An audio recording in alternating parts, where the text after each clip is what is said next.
J'ai une vraie question pour vous, en tant qu'amoureux du foot, en tant que personne qui aime repérer les bons joueurs, les joueurs prometteurs, les stars de demain.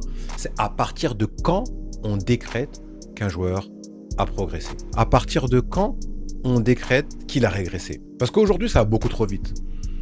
On veut tout voir, tout comprendre, tout classer tout de suite. On veut détecter le crack avant tout le monde. On veut sentir la future star avant les autres. Mais à force de vouloir aller aussi vite, on finit par fausser complètement notre regard. Regardez Barcola. Dès qu'il enchaîne une grosse séquence, dès qu'il marque, dès qu'il pèse, tout de suite on entend «Ah voilà, ça c'est Barcola, ça c'est le vrai niveau». Très bien. Mais les mêmes, ou beaucoup des mêmes, étaient là pour le descendre quand il ratait, quand il n'avait pas fait la passe en retrait à Guevara contre l'Atlético. Et c'est exactement ça qui me dérange. On ne comprend pas, à mon sens, ce qu'est la vraie progression d'un joueur. Ce qu'on fait, c'est qu'on réagit juste au dernier moment. Et vraiment, cette réflexion, c'est l'ADN de la chaîne. Donc, si vous aimez ce type de réflexion, n'hésitez pas à vous abonner.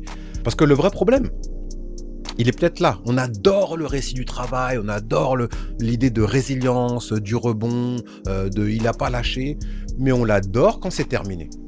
Quand on peut regarder une carrière en arrière et qu'on dit ah vous avez vu vas-y oh, le bosseur non mais vraiment le petit j'ai toujours aimé son humilité là on adore, là on trouve ça beau, là on aime bien le transformer en exemple.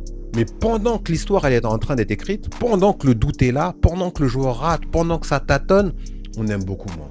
On veut directement le produit fini, mais on supporte pas la recette, on supporte pas le chemin. La progression, ce n'est pas juste mettre plus de buts, ce n'est pas plus de stats, ce n'est pas être bon tous les week-ends. La progression, c'est quand un joueur apprend à répéter, à mieux décider, à mieux comprendre les situations, à traverser ses temps faibles, à transformer ses qualités en maîtrise sur la durée. Et ça prend du temps. Et ça monte pas en ligne droite. Ça ne se décrète pas entre deux matchs. Quand un joueur est en haut, il faut rester calme. Quand un joueur est en bas, il faut rester calme aussi. Parce que ni le sommet ne dure toujours, ni le creux ne dure toujours. Ce qui compte, c'est la manière dont le joueur traverse les deux. Et à partir du moment où les temps forts commencent à se répéter, où ils reviennent, où ils deviennent plus fréquents, là oui, on peut commencer à augmenter la barre. Là oui, on peut attendre plus. Là oui, on peut dire attention, là ça commence à devenir une nouvelle base. Mais même là, ça ne donne pas le droit de condamner un joueur au premier passage moins bon. Parce que tous les joueurs passent par là. Tous. On l'a vu avec Mbappé. Ah, Mbappé en haut. Ah non, en fait, en bas, c'est fini. Moi-même, j'ai dit pour Mbappé. Et après, et c'est là que je me suis repris. Je me suis dit, non, c'est pas ça. En tant qu'amoureux du foot, c'est pas comme ça qu'on doit parler de foot. C'est pas comme ça qu'on regarde un joueur. Maintenant, je regarde des signaux, je regarde ce qui se répète, je regarde ce qui se corrige, je regarde ce qui se comprend mieux, je regarde la réaction du joueur quand ça devient compliqué, je regarde sa manière de traverser les temps faibles. Et dans cette grille-là, il y a une incorporation que j'aime bien, c'est ce qu'on appelle le dialogue interne. Parce que plus un joueur progresse, plus ce dialogue interne change. Et c'est une idée que je reprends dans beaucoup de vidéos, c'est l'idée de dialogue interne, parce que un joueur, ce n'est pas juste des jambes, des stats ou des highlights, c'est aussi ce qui se passe dans la tête. Parce qu'au début, un jeune joueur, il joue plus simple, il sécurise, il joue, il choisit le geste évident, il pense surtout à ne pas se tromper. Et après, il prend la confiance avec la réussite. Il a accompli des choses, il avance avec ça. Et du coup, il se pose de nouvelles questions. Son dialogue interne change. Avant, il cherchait surtout à ne pas faire d'erreur. Maintenant, il doit apprendre à choisir. Et choisir, c'est plus dur. Parce que ce qui nous paraît évident à l'extérieur ne l'est pas forcément de l'intérieur. Nous, on n'est pas avec ses yeux, on n'est pas dans sa tête. On n'est pas dans la demi-seconde où il doit trancher. Et dans le haut niveau, tout va très vite. Le défi, lui comme pour nous, c'est de prendre les bonnes décisions les plus souvent possible. Pas ne jamais se tromper.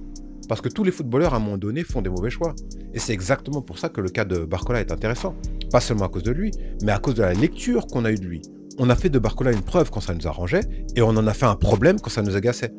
Un coup, il confirmait tout, un coup, il remet tout en question. Et entre les deux, on a oublié le processus. On a oublié qu'il est en train de traverser une nouvelle étape. Une étape où la vitesse ne suffit plus, une étape où la différence ne suffit plus, une étape où il faut transformer le déséquilibre en lucidité. Et ça, c'est beaucoup plus dur. Même Luis Enrique est obligé de calmer un peu le jeu de tout ce qu'il faisait autour de lui. Moins de pression, moins de jugement extrême, plus de mesures. Ça ne veut pas dire qu'on ne peut plus rien dire. On peut être déçu, on peut attendre mieux, on peut dire qu'une action est ratée, on peut dire qu'un match est mauvais, bien sûr, mais il faut garder une ligne, il faut garder de la mémoire, il faut garder un équilibre. Parce que le vrai problème, c'est pas la critique. Le problème, c'est le jugement sans recul, sans patience, sans mémoire. La vraie alerte, elle commence ailleurs. C'est quand il y a un problème d'attitude, de travail, d'écoute, et cetera, quand, les mêmes erreurs se reproduisent encore et encore et que, le joueur s'entête sans évoluer, là, on peut parler d'autre chose. Mais quand un joueur est là et qu'il apprend et qu'il doute et qu'il ajuste, mais qu'on sent toujours le travail, bah, qu'est-ce qu'on peut dire? Parce que si on aime vraiment le foot, si on aime vraiment les joueurs prometteurs, si on aime vraiment voir naître les grands joueurs, alors il faut aussi aimer ce qu'ils, traversent pour le devenir. Pas seulement les sommets, le chemin aussi. Sinon, on regarde pas une progression, on regarde juste notre humeur du week-end. Merci d'avoir regardé cette vidéo. N'hésitez pas à commenter si vous êtes d'accord, pas d'accord avec, ma vision des choses. Mais en tout cas, voilà, c'est l'ADN de la chaîne, d'accord? On en parle entre potes. À plus tard.